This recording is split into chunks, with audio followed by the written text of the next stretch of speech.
Perempuan tak perlu melihat lelaki banyak syarat, sebab bila mencari orang sempurna, kata pepatah Arab, man talaba akhan bila aibin baqiya bila akhir. Kalau nak mencari lelaki sempurna, seumur hidup tak akan berlaki. Mudah-mudahan selepas tazkirah malam ni, esok standar agak turun sikit. Jangan lupa subscribe, like and share. Kita teruskan. Umur saya 19 tahun, tapi jatuh hati dengan seorang, tak pernah bercakap. Oh, dia 19 tahun jatuh hati, tapi dia tak ada cakap, senyum-senyum je. Tersenyum sekali saja, Ustaz. Solehah orangnya. Salahkah saya mendoakan kebaikan untuk dia? Berdoa untuk dapat dengannya satu hari nanti?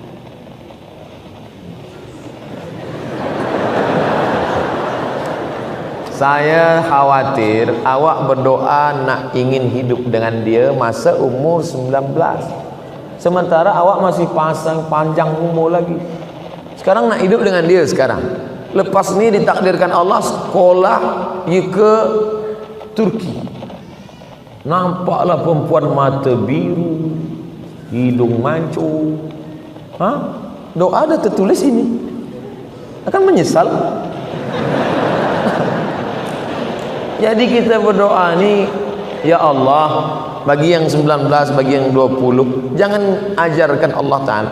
Cukup saja berdoa, ya Allah, bagilah aku yang terbaik untuk agamaku dunia dan akhirat. Itu. Sebab takut nanti menyesal. Dapat yang sekarang ni nampak cantik sekarang, tapi hati berbolak-balik. Sekarang nampak hitam manis, nanti hilang manisnya tinggal hitam. Oleh sebab itu maka yang nak berdoa, doa saja, ya Allah, bagi aku jodoh yang boleh menolong aku untuk kebaikan duniaku dan akhiratku. Itu saja. Kalau memang jodoh, nanti akan dapat dia. Tapi kalau menurut Allah yang lebih baik daripada dia, kenapa kita tolak? Kadang kita ni menyangka kita lebih faham daripada Allah Ta'ala. Az-zaw al-mar'atu salihatu allati tu'inu ala imanihi. Begitu bunyi hadisnya. Al-mar'atu salihatu, perempuan yang salihah, allati tu'inu ala imanihi, yang menolong iman lelaki. Itu yang diharapkan. Yang boleh tolong iman kita. Kalau tak boleh tolong iman kita, dia tak tahu. Bagaimana menenangkan hati kedua ibu bapa jika mereka dalam keadaan marah? Dengan ibu bapa ni, pertama diam. Yang kedua diam. Yang ketiga diam. Jangan lawan. Mak saya umur 70 tahun, umur saya 42 tahun. Apapun kata dia, saya diam. Bulan Mac lepas dia meninggal dunia, saya tak menyesal, sebab saya tak pernah melawan. Diam. Ibu ayah kita tak pernah memandang kita besar. Dia selalu melihat kita adalah budak kecil yang baru pandai merangkak dan berjalan. Oleh sebab itu kita salah bila kita merasa kita besar. Almarhumah mak saya tak pernah tengok saya seorang Ustaz Abdul Somad. Dia tengok saya budak kecil yang baru pandai berjalan. Maka bila dia marah, saya diam. Saya tak pernah pula balik, saya bagi mak sini, ya ayyuhal emak. Saya tak pernah bagi dia tazkir. Saya tetap menganggap diri saya adalah budak kecil, kerana kita di mata mereka tak pernah besar. Kita adalah budak-budak. Oleh sebab itu maka kita diam. Bila dia berhenti, baru kita bercakap. Ingatlah, tak banyak yang saya bagi menghadapi orang tua. Satu kata saja, diam. Apa hukum seorang suami meninggalkan isteri selama 2 tahun tidak memberikan nafkah? Saya tidak tahu bagaimana di ahwal syakhsiyah hukum keluarga di Brunei Darussalam. Tapi kalau di tempat saya, lelaki selepas akad nikah dia baca sirat ta'liq. Bila saya meninggalkan selama 6 bulan, tidak membagi nafkah zahir dan batin, lalu perempuan pergi ke mahkamah syariah, syariah, maka hakim boleh menjatuhkan talak satu kepadanya. Itu dibuat untuk mengikat lelaki supaya kaki dia terikat, supaya dia tidak boleh lama. Sebab kewajiban lelaki ada 5: nafkah, makan, pakaian, tempat tinggal, pendidikan, perhatian. 3 zahir, 2 batin. Bila tidak, maka dia ada hakim. Perempuan ada 6 wali: ayah, datuk, abang, adik, abang ayah, adik ayah. Maka perempuan mengadu kepada wali, wali yang akan bagi keputusan. Hukum mahar dibagikan ke orang lain. Mahar yang diberikan seorang lelaki kepada perempuan: aku terima, aku nikahkan engkau dengan anakku dengan mahar sebentuk cincin emas tunai. Maka selepas diberikan mahar itu, maka menjadi milik perempuan. Perempuan itu boleh menjualnya, perempuan itu boleh mewakafkannya, perempuan itu boleh menyimpannya, perempuan itu boleh menghibahkannya, karena itu milik dia, milik perempuan. Perempuan yang menikah dengan lelaki, maka harta perempuan punya perempuan. Apa beza harta lelaki dengan harta perempuan? Harta lelaki, harta perempuan. Dalam harta lelaki ada milik perempuan, nafkah. Tapi dalam harta perempuan tak ada milik lelaki. Makanya perempuan boleh bagi zakat pada lelaki. Hai suamiku, aku tengok engkau susah sikit, aku bagi engkau zakat. Tak boleh. Sebab perempuan tak wajib memberi nafkah. Tapi lelaki tak boleh bagi zakat sekaligus nafkah. Hai perempuan, istriku, ini aku bagi engkau nafkah terus zakat nafkah, tak boleh. Sebab wajib, kewajiban dia. Maka oleh sebab itu, maka ini mas kawin punya dia. Dia boleh jual, dia boleh, tapi biasanya dia tak jual sebab ada sejarah, ada cerita di balik cincin itu. Tuan guru yang dimuliakan Allah, apakah boleh solat jenazah dilakukan bermakmum jemaah perempuan? Apa hukumnya? Tu solat jenazah Masjid Nabawi, Masjid Haram. Salatu 'alal mayyiti yarhamkumullah. Salat mayat jenazah. Ada tak dengar? Salat jenazah lelaki saja. Tak ada. Perempuan-perempuan semua ikut salat jenazah. Yang tak boleh itu mengiring jenazah. Perempuan tak boleh mengiring jenazah. Hukumnya tak sampai juga, haram, makruh. Pesan Sayyidina Abu Bakar Siddiq, bila aku meninggal nanti, jangan diiringi jenazahku oleh perempuan. Pesan itu sunnah Nabi Muhammad SAW. Kenapa begitu? Sebab kalau lelaki ini cepat lupa. Lelaki ngiring jenazah, dia hantar sampai liang lahat, lepas tu balik dia lupa. Perempuan susah lupa. Bila dia tengok itu susah dia lupa. Perempuan susah nak lupa, sampai mati dia tak lupa. Makanya banyak perempuan selepas suami dia meninggal, dia jaga anak sendiri, dia tak nikah lagi. Dia susah lupa. Beza dengan lelaki, ada pun bini dia lupa. Dan sebab itu maka jaga. Perempuan susah nak lupa. Maka perempuan ini bila dia dah nampak, dia ikut solat jenazah saja. Man syahidal janazata hatta tusalla 'alaiha. Siapa yang ikut solat jenazah lahu qirat, dapat 1 qirat. Wa man syahidal janazata hatta tudfana. Siapa yang ikut solat jenazah hingga dikebumikan lahu qiratan, dapat 2 qirat. Wa mal qiratan ya Rasulullah? Apa 2 qirat itu ya Rasulullah? Mithlul jabalainil azimain, seperti 2 bukit Uhud yang besar. Ini hanya bagi lelaki. Perempuan, makanya perempuan tak ada masuk ke baqi. Yang masuk ke baqi lelaki saja. Perempuan dari luar pagar. Dari luar tu pun dia menangis-nangis. Laisa minna man darabal khudud wa saqqal juyub. Siapa yang memukul-mukul pipi, menarik-narik rambut, menguyak-nguyak baju, bukan umat Muhammad SAW. Mungkin di negeri kita Melayu saya belum pernah tengok, tapi di Mesir, saya tengok berapa kali ada perempuan lah, anak dia meninggal, laki dia meninggal, pukul-pukul, ya Allah weh, cari rambut. Sebab mereka tak kuat nak menahan. Itu maka mereka tak ikut ke pemakaman. Saya pernah ikut sekali ke pemakaman, ada perempuan, isteri dia ikut, dia nak masuk ke dalam. Abang, aku nak masuk. Yang lain tak. Sebenarnya kalaupun kita diam pun dia tak juga nak masuk. Tapi yang lain tak, jangan puan. Tapi saya diam aja. Dia kata, ya, masuklah kalau nak. Takkan masuk. Mana ada nak masuk? Cuba nanti kalau ada perempuan, semua jangan tahan, diam aja, suruh dia masuk. Tak ada. Sebab banyak orang nak cari perfect, sempurna. Mana ada? Perempuan pun, lelaki pun macam tu juga. Dia selalu nak mencari sempurna. Ustaz Abdul Somad, ya, saya dulu pelajar ustaz semasa di universiti. Oh, ingat ustaz dengan saya? Rasa-rasa ingat. Mana kita ingat? Pelajar beribu-ribu, tapi nak besarkan hati dia, rasa-rasa ingat.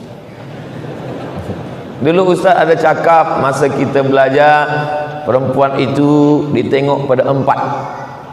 Tungkahul mar'atu li arba'. Perempuan dinikahi sebab ada 4 sifat. Limaliha, kerana dia kaya. Wali hasabiha, keturunan orang baik-baik. Wali jamaliha, kerana paras muka cantik. Wali diniha, kerana agamanya. Bolehkah ustaz carikan untuk saya yang kaya, cantik, orang baik-baik, taat sembahyang, yang ada 4-4? Kata saya, kalau ada 4-4 yang tu apa saya kasih pada awak? Bukan untuk saya yang kasih yang lain juga. Maknanya apa? Kita bukan mencari kesempurnaan, tapi menutupi kekurangan. Itulah makna beza mawaddah dengan rahmah. Wa ja'ala bainakum mawaddatan wa rahmah. Dijadikan Allah dua makhluk yang berbeza itu, ada lelaki, ada perempuan, ada belia, ada gadis, ada pemuda, teruna. Dijadikan Allah makhluk yang berbeza itu menjadi satu, diikatnya dengan perekat mawaddah warahmah. Tapi bila kita buka terjemah Quran bahasa Melayu, mawaddah cinta, rahmah kasih sayang. Bila anak-anak kita bertanya, ayah, mak, apa beza mawaddah dengan rahmah? Mawaddah tu cinta, rahmah kasih sayang. Beza cinta kasih sayang? Macam tu lah. Mawaddah physically berlebih semuanya, lebih putih, lebih tinggi, lebih mancung, lebih cantik. Sedangkan rahmah menutupi segala kekurangan. Selepas akad nikah, maka tampaklah segala kekurangan-kekurangan. Dulu mengapa awak nikah dengan dia? Lebih putih, lebih cantik, lebih. Selepas anak satu, lebih hitam, lebih pendek, lebih. Oleh sebab itu maka rahmah. Bila malam ini kita tengok, masa tadi lalu di parking ada nampak, dari belakang nampak macam muda belia. Tengok muka, oh rupanya dah bercucu. Kenapa mereka masih boleh berjalan bersama? Mungkin mawaddah sudah tak ada lagi, tapi rahmah masih bersemayam di dalam hati. Lillahi mi'atu rahmah. Allah itu punya 100 rahmat, tapi yang 99 dia tahan. Dia turunkan 1 rahmat saja. 1 rahmah itulah berebut antara al-insan wal jin wal bahaim wal hawam. Manusia, jin, binatang, maaf, hawam, serangga, semut, lipan, kala, berebut 1 rahmah tadi. Oleh sebab itu tak ada gajah yang terlupa lalu terpijak anaknya, sebab ada rahmah dalam hati. Tak ada pula ular yang besar memakan anak, sebab ada rahmah dalam hati. Tapi manakala rahmah itu dicabut Allah, hilanglah dari dalam hati. Lelaki perempuan diikat Allah dengan 2, mawaddah warahmah. Wahai ayah, kata seorang perempuan dari Madian, inna khaira man istajartal qawiyul amin. Kalau engkau ingin mencari seorang lelaki untuk menjadi pekerja, syaratnya 2 saja ayah.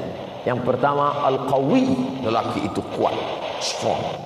Yang kedua amin, amanah. 1 physically, satu yang bukan fisik, satu yang zahir, yang satu batin. Kuat tangannya, kakinya, suaranya. Kalau saya suara aja, tangan kaki tak kuat.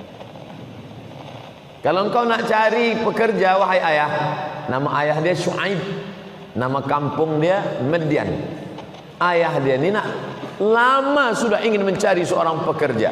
Datanglah anak gadis dia berkata. Kata-kata anak gadis itu ditulis dalam Al-Quran, menunjukkan makna yang sangat dalam. Tadi kita sembahyang Isya 4 rakaat, 2 rakaat berbunyi, 2 rakaat tak berbunyi. Tak ada dalam Quran Isya 4 rakaat.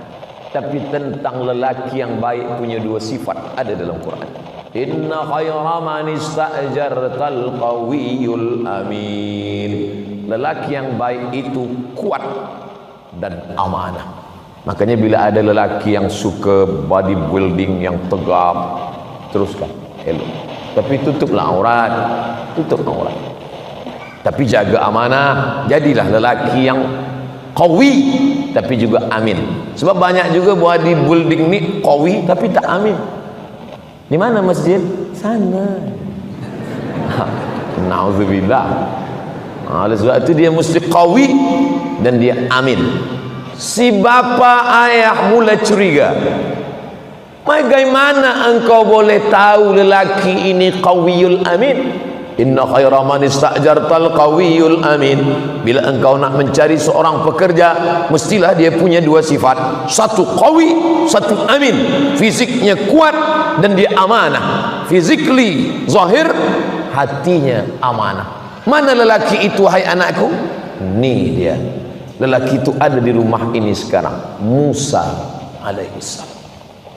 Maka Syuaib mulai rasa curiga pada anak gadis dia. Engkau dah lama ke berkawan dengan dia? Dari mana engkau tahu? Kata anak Syuaib, aku baru berjumpa dia tadi masa mengambil air di perigi. Masa tu orang ramai panjang beratur. Rupanya orang beratur ni dari dulu dah beratur. Lalu perempuan kerana lemah dia di ujung. Kami lama nak ambil air ini, tak boleh dapat.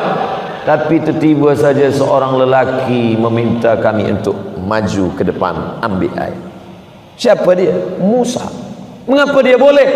Sebab 30 orang dari suku Madian sudah menyorong batu besar yang menutup pintu perigi. Mereka tak lalu sebab berat. Tapi manakala Musa seorang sahaja,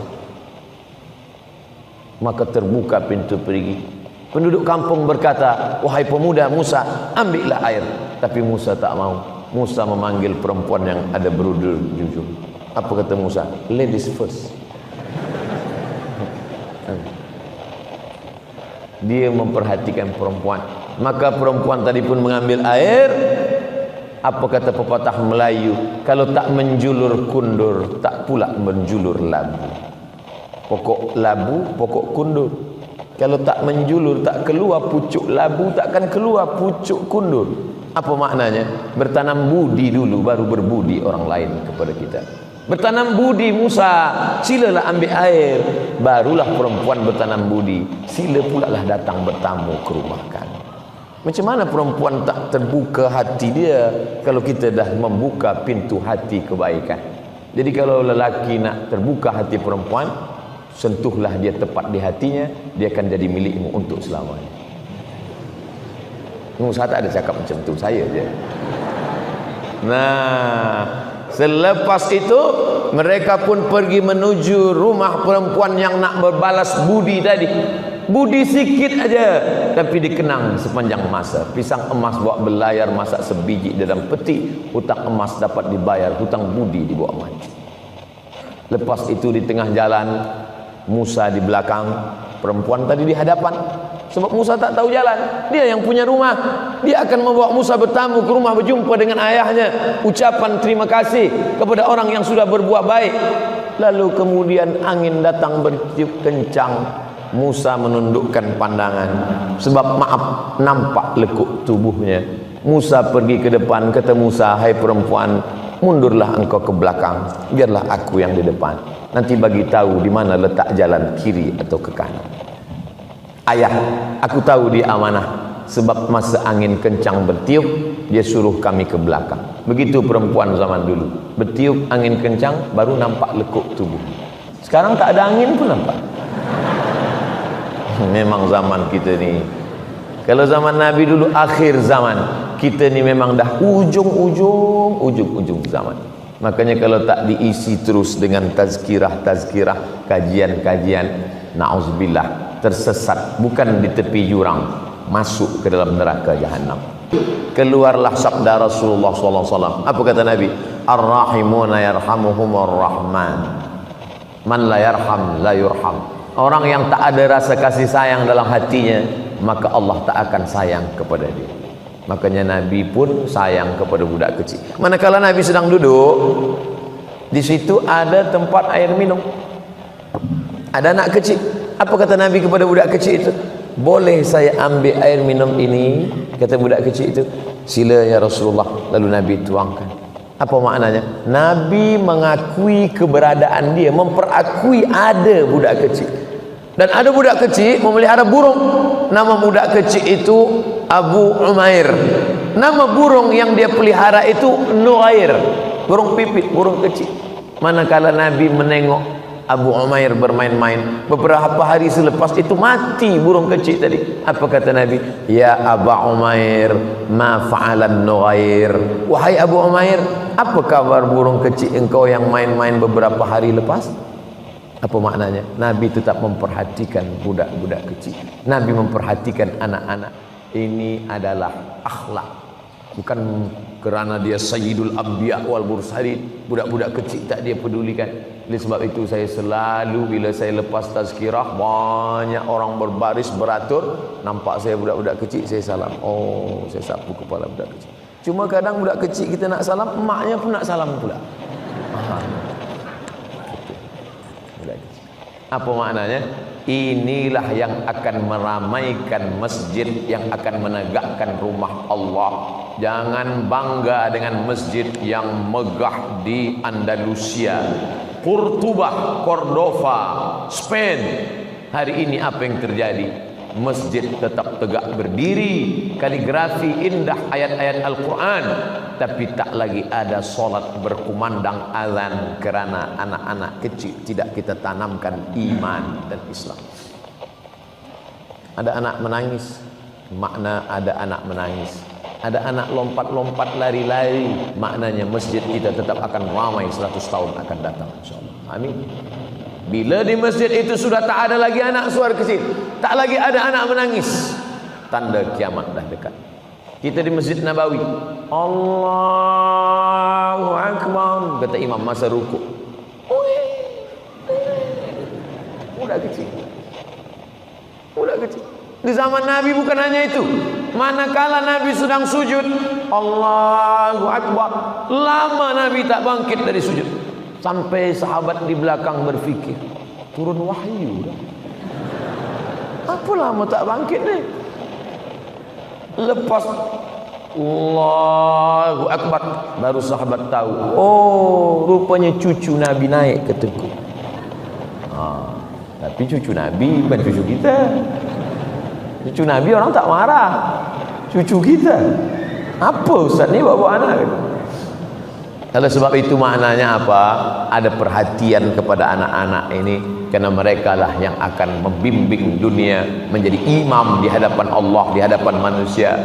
Ayahnya Abdullah, ibunya Aminah, anaknya Amanah, cucu-cucunya Innal Hasan wal Husain sayyida syababi ahlil jannah. Sesungguhnya Sayyidina Al-Hasan dan Sayyidina Al-Husain adalah Sayyid. Sayyid artinya pemimpin. Makanya kita selalu menyebut Sayyidi Al-Habib Umar bin Hafiz yang sekarang sedang berada di Nusantara, Sayyidi Abdul Qadir Al-Jilani. Kenapa di pangkal nama itu disebut Sayyid? Tapi saya tengok di Malaysia, di Brunei tak ditulis Sayyid, tapi Syed, S-Y-A-D, Syed. Tulisan Arabnya Sayyid, Sayyidi, tuanku, Sayyidina, pemimpin kami. Kalau perempuan Sayyidati, tapi kan orang Melayu susah nak sebut Sayyidati, Siti. Siti itu daripada Sayyidati. Sayyidati Fatimah, Sayyidati Aisyah, Sayyidati Khadijah. Tapi kena orang Melayu payah nak Siti. Sayyidati, Sidi. Sidi laki-laki. Sidi Muhammad bin Abdullah. Di Maroko pun orang sebut Sidi, dan perempuan Siti. Dan kita buang T-nya satu jadi Siti. Siti Khadijah, Siti Aisyah adalah pengagungan kepada cucu-cucu Rasulullah sallallahu alaihi wasallam. Maka dalam Islam diajarkan keempat-empat ini, ayahnya, ibunya, anaknya, dan cucunya. Satu ustaz belum cakap lagi, apa dia? Menantu. Waktu kita tinggal 5 minit lagi, 5 menit untuk menantu. Suatu ketika Umar bin Khattab berjalan berkeliling kota Al-Madinah Al-Munawwarah suatu malam. Dia mendengar. Dia dengar seorang perempuan berkata, masukkan air susu ini ke dalam tempat bejana. Masuk, campur saja dengan air putih. Biar supaya banyak, esok kita boleh jual. Dia boleh banyak, esok kita jual di kota Madinah. Kata anak perempuan ini, bunda, ibu, bila kita campur dengan air putih, tak apa. Umar bin Khattab sedang tidur di rumah. Umar bin Khattab sedang mendengar. Umar bin Khattab tak tahu. Kata anaknya, Umar bin Khattab tidak tahu, tapi Allah Maha tahu. La ta'khudhuhu sinatun wala naum. Umar bin Khattab bagi tanda pada rumah. Rumah ini ada perempuan solehah di dalam. Umar bin Khattab balik ke rumah. Esok pagi dia kumpulkan sahabat tabi'in. Wahai sahabat, esok pagi dia kumpulkan sahabat, cari rumah di sana, ada anak gadis di sana, kita pinang. Untuk siapa? Untuk anak Umar bin Khattab. Jadi tuan malam ni carilah rumah-rumah yang amanah. Pinang untuk anak kita, bukan untuk kita. Untuk anak-anak kita. Dari perempuan yang solihah ini lahirlah anak cucu. Itulah dia Umar bin Abdul Aziz. Umar bin Abdul Aziz itu khalifah yang adil, lahir dari cucu perempuan yang tidak mahu mencampur air susu dengan air putih tadi. Kesolehannya, solihahnya melahirkan anak cucu yang baik-baik. Wal baladut thayyibu yakhruju nabatuhu biizni rabbih. Tanah yang baik menumbuhkan tanaman yang baik. Walladzi khabutha la yakhruju illa nakida. Tanah yang tak baik menumbuhkan tanaman yang tak baik. Selepas walaqad arsalna nuhan ila qaumihi. Kami utus Nabi Nuh. Apa hubungan tanah dengan Nabi Nuh? Ternyata Nabi Nuh adalah tanaman yang baik. Tapi ditanam di tanah yang tak baik, lahirlah anak yang tak baik bernama Kan'an, anak durhaka yang tak mau naik ke atas bahtera perahu Nabi Nuh alaihissalam. Ayahnya sudah, ibunya sudah, anaknya sudah, cucunya sudah, menantu pun sudah. 60 menit kita bersama. Nanti bila balik ada orang bertanya, siapa bagi tazkirah tadi? Ustaz Abdul Somad. Apa isi tazkirah dia? Ayah, emak, anak, menantu, cucu. Itu saja. Iya. Kalau cerita itu elok tak usah datang. Ada hikmah-hikmah dari cerita. Abdul Somad tak pandai nak menyajak, menyuruh orang. Marilah. Saya tak pernah nak suruh-suruh orang, tak. Saya hanya bercerita saja. Karena memang Allah suruh kita bercerita. Faqsusil qasasa. Ceritakan kisah-kisah itu wahai Muhammad. La'allahum yatafakkarun. Mudah-mudahan mendengar cerita itu hamba Allah menjadi berfikir. Mudah-mudahan yang mendengar berfikir dan yang menyampaikan lebih berfikir lagi, insyaallah. Amin ya rabbal alamin. Saya akan jawab soalan-soalan. Menurut Ustaz, bagaimana pandangan Ustaz Abdul Somad tentang pemuda-pemudi zaman now, zaman saat ini, yang ada hubungan tak boleh, haram. La yakhluwanna rajulun ma'amra'atin. Tak boleh lelaki dengan perempuan berdua-dua illa ma'azi mahramin. Tak ada boyfriend, girlfriend, tak ada. Saya 4 tahun di Kaherah tak ada boyfriend, tak ada girlfriend. Kenapa tak ada? Tak dapat. Sebab pelajar Malaysia 5,000, pelajar Indonesia 2,400, yang perempuan 300 saja. lelaki 2100. Saya termasuk yang kalah.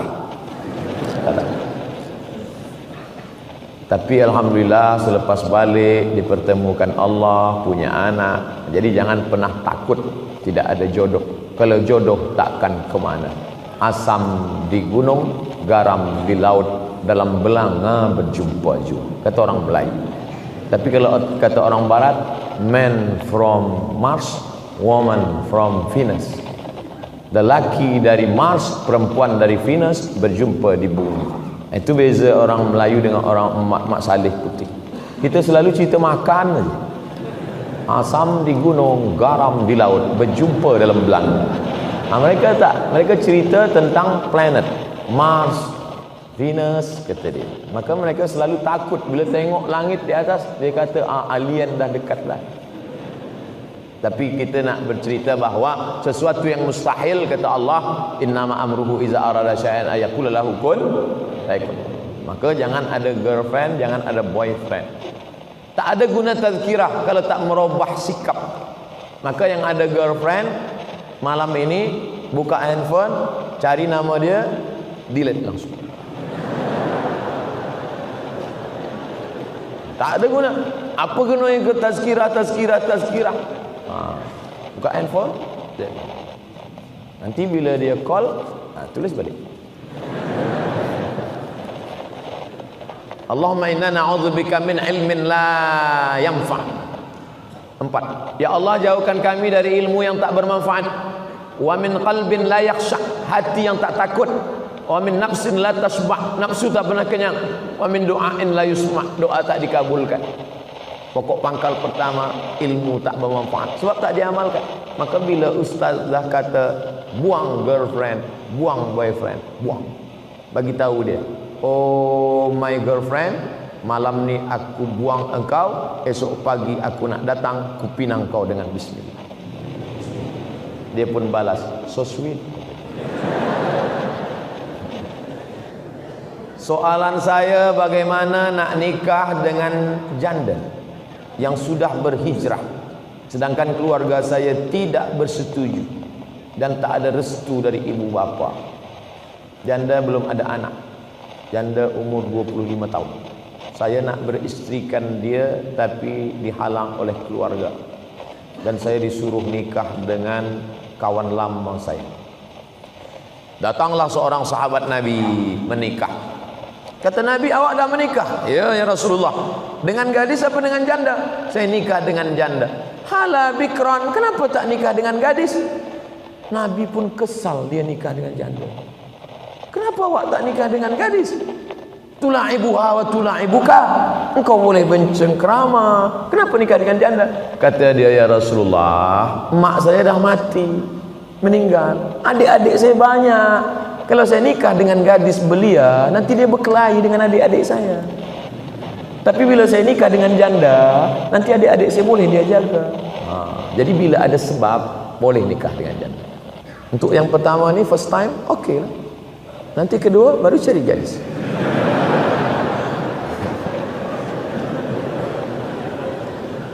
Jelaskan pada orang tua, ayah, mak, saya nikah dengan dia ni sebab dia ni baik, sebab dia ni.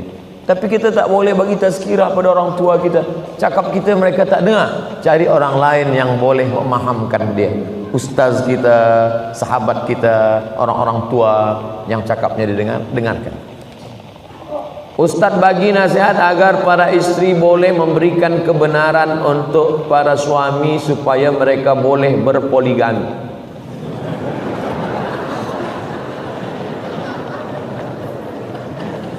Fankihu ma taba lakum minan nisa, nikahilah perempuan yang baik-baik. Masna 2, wa sulasa 3, wa ruba' 4. Tak ada Allah suruh 1. Masna 2, sulasa 3, wa ruba' 4. Tapi ayat itu belum titik, belum wakaf, baca ujung. Fa in khiftum alla ta'dilu, kalau kamu takut tak adil, fawahidah, satu saja.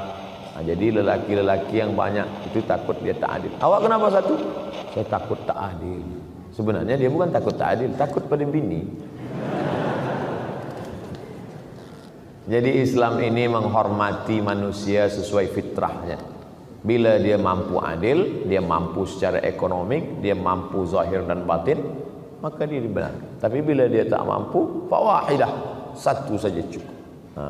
Oleh sebab itu, maka saya tak berani juga nak bagi motivasi. Nanti perempuan ni mengamuk pada saya. Saya hanya bagi sebutkan ayat-ayat, dalil-dalil hadis. Nanti tuan balik ke rumah bagi tahu dengan puan, engkau maukah aku tunjukkan amal yang menghantarkan ke surga? Apa tu? Izinkan aku menikah lagi. Tak masuk pun tak apa. Kalau tak percaya, cubalah. Berat. Ini jihad yang luar biasa. Oleh sebab itu maka memang ada perempuan-perempuan yang tahan hati dia, tapi tak banyak. Kalau dapat, maka Masya Allah, tabarakallah.